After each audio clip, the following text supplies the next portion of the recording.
What's up, MMO Attack fans? This is Zach here, bringing you a first impressions video for TERA Online, an MMORPG published in North America by Mass Entertainment and developed by Bluehole Studios. This MMORPG recently came to North America as early as this summer, however, it just made the transition to free-to-play as of February 5th.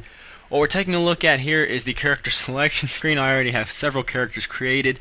I played this game extensively when it came out, and it's probably one of my favorite alternatives to World of Warcraft, and I absolutely love the fact that it's gone free to play. It really reminds me of Lineage 2 or Ion, two other free to play games, and so to me the transition to free to play for TERA Online is an extremely natural one. For the purposes of this first impressions video, we want to go ahead and create a new character, so we just go down here and click the new character button.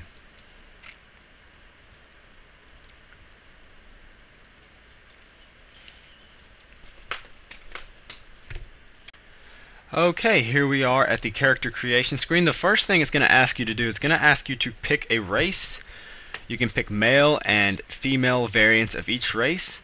And as you can see, it's extreme. The user interface here is extremely fancy looking. You can tell that there's definitely some high production values going on here.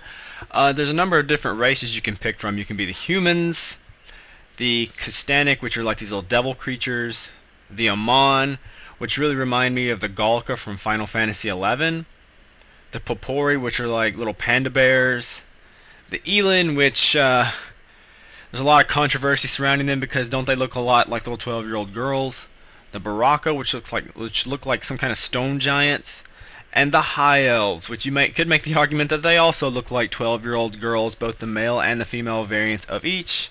However, I don't mean to harp on the High Elves too much because I played a High Elf in the beta. We want to go ahead and create, I think we're going to go ahead and create an Amon. Yeah, let's go ahead and create the Amon. We're going to select a class now. There's a wide variety of classes you can pick from. The first on the list is the Warrior.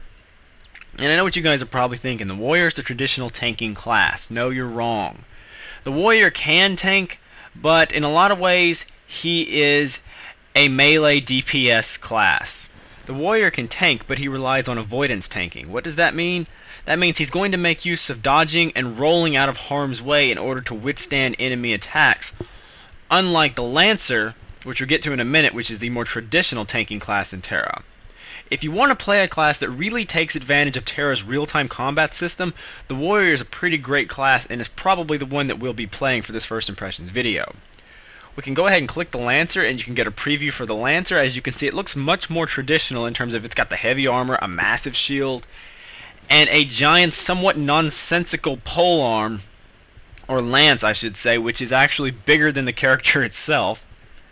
The Slayer, which is a melee DPS class that has a giant sword that kind of reminds me of Cloud from Final Fantasy VII. The Berserker, everything I just said about the Slayer, except for instead of a giant sword it has a giant axe. The Sorcerer carries around that little floating disc and shoots fireballs and ice missiles and whatever else have you out of it, and it is the magic DPS class in the game. The Archer, again, is your standard range DPS, uses a bow and arrow kind of thing, very much standard fare. The Priest is the main healer in the game. The Mystic is a support healer, does some range and also does some range combat as well. Again, for the purposes of this first impressions video, I want to show you guys the Warrior, so we're going to go ahead and click Next. And character customization in TERA Online isn't really as complicated or as complex as it appears. First thing, you can choose between any number of pre-built character customization options if you don't want to take the time and effort to customizing your own character. So you can see how it changes not only just one aspect, but it changes your skin color, it changes the style of horns. And if we want to customize our character, we can go down below presets and start out at features, take a look at different styles for the horns. There's really not, well actually, yeah, there is quite a few. You have to hit the back button and you can see there is a number of different ways you can customize your horns. We can customize his face, there's a number of different facial features, and we can also customize skin color as well. So we can make him green, we can make him red, we can make him sort of a bluish color or a purplish color. Let's go ahead, let's make him red. Adornments sort of look like tattoos or makeup or some kind of eyeliner. And whatever this little silver thing is here that's hanging around my sideburns. Let's go with that. I kind of like that. That looks cool. Fine details, you can really make some small changes. You can change the brow size, cheekbones, you can mess around with the eyes, nose, and mouth. And if you want to preview the way your character looks in certain gear, you can do so as well. Just take a look at all the various gear options available. What you're wearing here is pretty much what you're going to start out in when you first play the game.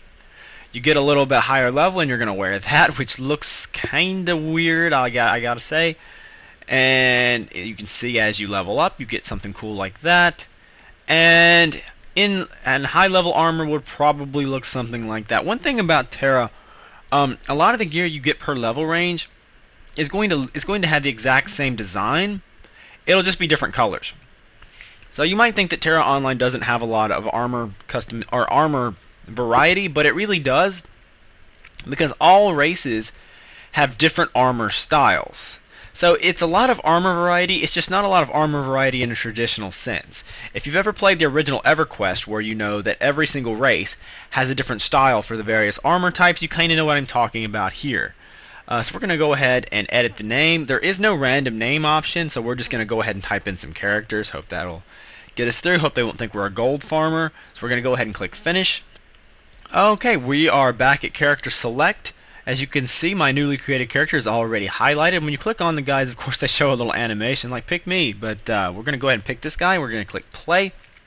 And it's going to ask us where we want to start. It says, have you seen the prologue? The prologue was a feature that Inmass implemented partially in response to the fact that a lot of people criticized the newbie game, the first maybe 10 or 11 levels of TERA Online. They said it just wasn't exciting enough and it didn't really draw in new players. The prologue is sort of a standalone quest line or standalone series of missions that sort of take you through one area to another in a more narrative fashion. And you start off with a character that is around level 20 or so, so you have access to a lot more skills, so you get a more of a handle on how your character is going to play, so you don't reach level 20 on a character before you realize that you really hated playing the character that you played. We are going to skip the prologue for this first impressions video, and we're going to do so because the prologue does take some time, but the prologue isn't really a good indication of the rest of the game. If you want to see what the rest of the game is like, head on over to the Isle of Dawn, because it is what you do there, you're pretty much going to do, with some variety of course, you're pretty much going to do for the rest of the game. So we're going to go ahead and click Isle of Dawn, and we're going to head into the game. Okay, here we are. We are in game now. They're showing a little bit of a cutscene. This game is not necessarily story-based in the same sense as the Old Republic or the Secret World. However, it does have a central storyline that plays out as you progress through the game. But we're going to go ahead and skip that cutscene. It's of no consequence to us right now. So we're just going to go ahead and click Escape. Inmass.com. There's a little message. I didn't get to read it. But anyway, here is the game itself. As you can see, TERA is definitely every bit a technically impressive MMORPG. It runs off the Unreal 3 engine, and it's also an artistically impressive MMORPG. I mean, just look at this place. If you've ever seen such an imaginative world, especially for a newbie zone, I mean, they really... it almost looks a little too happy, to like something maybe like out of a My Little Pony cartoon with the rainbows and the pink sky. It almost looks a little too cheery in a sense. A lot of people probably won't like that, but not all the zones are like that. You can hit the M button and then right click, and then you can see the huge game world which you have in front of you that you can explore. And we're going to go ahead and close that, and as you can see, the interface is fairly standard fare. You have your really what's more of like a radar at the top right. You have a health and mana bar at the top left, which sort of resembles a health and mana bar for more of an action game than an MMORPG, but that's for good reason, because of TERA's action combat. You have your chat window at the bottom left, and you have your hotbar in the middle. Notice I don't have a mouse. Well, I don't know if you could see my mouse cursor anyway, but notice I don't have a mouse cursor. I have some crosshairs, and that's the way TERA works. In TERA, you don't do a lot. You don't really do a lot of pointing and clicking. But if you want to, just press the F key, or maybe not the F key. Oh yeah, press the Alt key. I'm sorry, and it will bring up the mouse cursor and some more menus of which you can click and do your thing. But most everything is going to be done by keyboard shortcuts. So we want to go ahead and get started. So we're going to talk to the dock manager. She's going to tell us to talk to some people. The first few quests, really, you're just going to go from NPC to NPC, talking to them, seeing what they have to say. And then you're going to get a quest here in just a little bit. We may have to walk a bit more. You're going to get a quest to kill. If I can pick up the quest, my goodness. You're going to get a quest to kill some of these little tree things coming up. But that is a criticism that I have. Well, I should say, you can see why some people would criticize the beginning game, or the newbie game for TERA Online. However, while the prologue definitely is a better experience than this, you still have to play through this. So there's you sort of get a false impression of the game when you play through the prologue, and again, that's why I didn't want to show you guys the prologue. If you play TERA Online, feel free to try out the prologue. In fact, I recommend it so you can get a really good taste of how your character is going to play in later levels. Okay, there's the NPC we have to talk to. Let's see what she has to say. Let's see. You're gonna talk to her. Click this quest. TERA Online. This is how it's gonna play out. You're going to go from it's very much standard fare in terms of questing. You're gonna go from NPC to NPC, grab a bunch of quests, and kill a bunch of monsters. It doesn't really rock the boat in that regard. You're not gonna play TERA Online if you're somebody that really likes the questing. Or let me just say, you're not going to play TERA Online for the questing. The questing in TERA is really just a means to an end. It's not a selling point of the game. The selling point is the real-time action combat. And as you can see, as I was fighting that tree creature there, first of all, I have a quest to kill those things, and you can tell that I'm killing the right mob because by their name they will have a yellow exclamation point above them, which indicates that they are the monsters, which of course that you need to be fighting. So we're going to go ahead and attack one more of these, and I'll show you guys the combat. I'm not auto-attacking. I'm having to click the left mouse button every single time I attack. Or if you want, you could hold down the left mouse button, but in my opinion, that kind of defeats the purpose of this being an action combat game. Now, you'll notice that the monsters really aren't doing that much to me at all. And that is sort of a downside of TERA, to TERA Online, especially probably for the majority of the game, probably the first 30 or so levels, it's ridiculously easy, and you may go 30 levels without dying a single time. Not only because the monsters really don't do a lot of damage with their attacks, but their attacks are so easily telegraphed and so easily avoidable. As you can see, when I'm fighting these tree creatures, they really only have about one attack, and it takes so long to do. It's very easy to dodge out of the way. And it serves a purpose just to get you acclimated to TERA's combat style, where all the monsters have sort of an attack pattern, and you're going to utilize a combination of both your attacks and your dodges to do damage to the enemy and then get the crap out of the way before they do damage to you. The problem with this is that they really don't do a good job of easing you into the combat in the game. You'll start off you'll start off and it's very easy, and then it just sort of drops off a cliff somewhere around level 35 or 40 or so, and you'll start to realize that you're taking a lot of damage if you get hit, and sometimes it really is hard to avoid getting hit. So what do? Well, if you there's some things that you can do to get more to refill your hit points. This is a Korean MMORPG, so you're going to have to rely a lot on potions, health and mana potions. Now the problem with this is health and mana potions you don't buy from a vendor, you buy from players, and that means things can get a little pricey. And if you're out adventuring and you run low on health but you don't have any health potions, or if you run low on mana and you don't have any mana potions, the game can be a tremendous chore to play, because you're going to be spending a lot of time standing around waiting on your mana to regenerate rather than actually killing things. So what I love about an MMORPG like Star Wars The Old Republic, which every single class has a meditation ability which restores not only their health but also their mana. So you don't even have to buy anything from a vendor in order to continue playing after you take damage.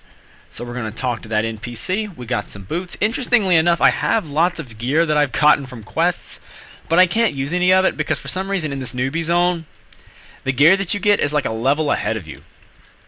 So we got some more quests.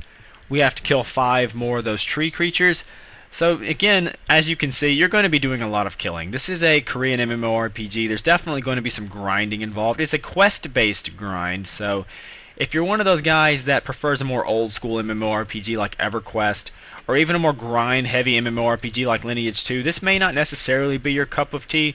Although even though you're doing quests, let me assure you that you are going to be doing plenty of grinding. You will get quests later on in the game where you will be having to kill 15 to 20 mobs at a time for a single quest. Don't think that just because this is a quest-based MMO that you won't be doing a lot of grinding and killing different monsters, because you certainly will. So I've got one claw. I have to get some claws off of those tree creatures, and I have to get hides off of those little deer-looking creatures. You're going to see those guys a lot. TERA Online has a lack of monster variety, especially in some of the lower levels. So you will see much of the same sort of creatures, a lot of palette swaps. So if that bothers you, TERA may not be your game. But again, the combat in this game, in my opinion, makes it worth dealing with a lot of its shortcomings. I think the combat and the art style, in my opinion, are really good. The combat is best as I can describe it, is skill based, and it tries to emulate an action game. Like, you might think God of War when you hear this game, but that's not really the type of combat that it has. It's very slow paced, sort of formulaic, sort of rock paper scissors type combat. Reminds me a lot more of Monster Hunter than a God of War type game. But even though having said that, I still think it's a great change of pace from your standard point and click tab target MMORPG combat system. And a lot of these quests where you have to kill mob after mob after mob that would have been unbearably boring in a traditional MMORPG are actually made a lot more fun playing a game like this. So the combat really makes the game. In terms of in-game content, things that you can do in the in-game, the game doesn't really have a tremendously large raid game. I believe they have implemented, or they are attempting to implement, a raid zone for in-game players. In addition to that, there are also these, I can't remember what they call them, but they function similar to the public quests in Rift, where you will have invasions that happen right outside of Velica, which is the game's capital city, and you can get some good loot and gear that way. And they also have hard mode dungeons, very similar to your traditional theme park MMORPG. And PvP is a pretty big PvP definitely has a role to play in TERA Online. I am playing on a PvE server, so I don't have to deal with being ganked. However, you can still join Battlegrounds, although I'm not sure whether or not you have to be max level.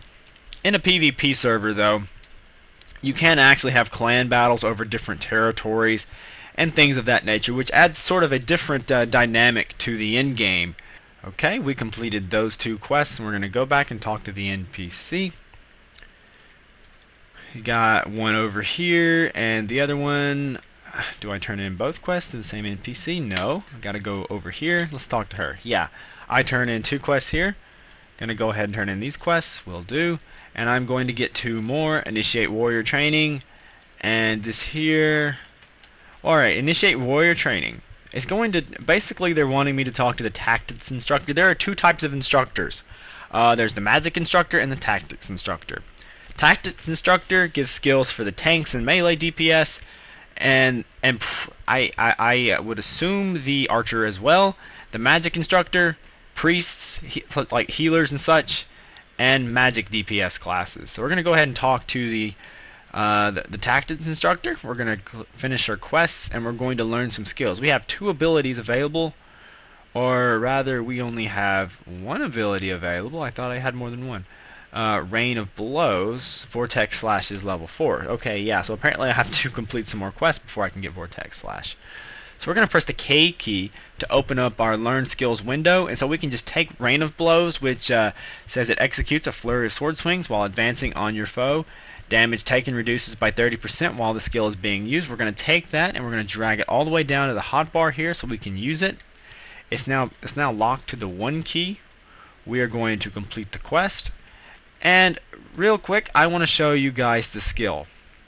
Again, if you want to play a character that's extremely flashy and makes good use of the combat system, the warrior is great. He is difficult to play. I play a sorcerer as my main character, which is one of the easier classes to play, so I guess I'm a bit of a noob in that respect. However, anytime I come back to this game for any length of time, I always like to play a warrior because it's just so much fun, and it really encapsulates, I think, what TERA's combat is all about. If you like dodging and rolling out of the way, it's great. But I want to talk about one thing, the skill chains in this game. I'm going to press 1, activates a skill, and then another skill appears, which I can use to press which I can activate by pressing the skill bar. TERA utilizes skill chains. What is a skill chain, you ask?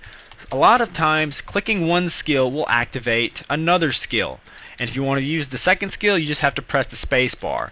You can get additional benefits, or you can do additional damage for using a skill chain. So you can mix and match the skills that you use, and if there is anything like a rotation in TERA, really the combat is more situational, but if there is anything resembling your traditional MMO rotations in TERA Online, skill chains would probably be that. However, it's done in a very nice way, so you really don't have to pore over your keyboard that much. You just have to watch in front of you and click the spacebar when you need to, and you've executed your skill chain. So they make this game extremely easy to play, even though you really don't have access to a mouse cursor for the majority of the game. So we need one more Heartwood Essence, and we will be able to finish this quest, which we are going to get from one more of these tree creatures, we hope. So we're going to run up to him, and I hit that button way too early. It's early in the morning, guys. I'm going to roll out of the way, attack this guy, hit him a few more times. Look at all the blood that kind of pours out from the ground. Yeah, a little bit of trivia, actually. The European version, published by Frogster, they actually removed a lot of the blood at launch. I don't know if they ever put it back in, but they censored a lot of the blood. And even the North American version, especially in regards to the Elan, has a lot of censoring compared to the Korean version. We have to get one more Heartwood Essence. That guy didn't drop anything. So we're going to roll out of the way. We need one more. Hopefully this guy will drop some. So yeah, as you can see how the warrior has one dodge already built into the right mouse button, and one of the skill chains also results in a dodge. So again, you can sort of see how avoidance tanking sort of plays out for a warrior class. So we're going to go ahead and turn this quest in and see what kind of a reward we get. If we reach level 4, that would be awesome. Where's the quest NPC? He's over here. There he is. Let's talk to him, see what he has to say. Yeah, we reached level 4. Okay, let's go ahead and pick up our ability. Learn skills. Whoops. Learn skills. What's wrong with that? Learn skills. Okay, Vortex Slash. I'm gonna press K to open up our window. Click and drag Vortex Slash. There we go. Well, that's about all the time I have for this first impressions video for TERA Online. If you want to check out the game or learn more about it, head on over to MMOattack.com for more MMO gaming news, reviews, opinions, giveaways, and other awesomeness.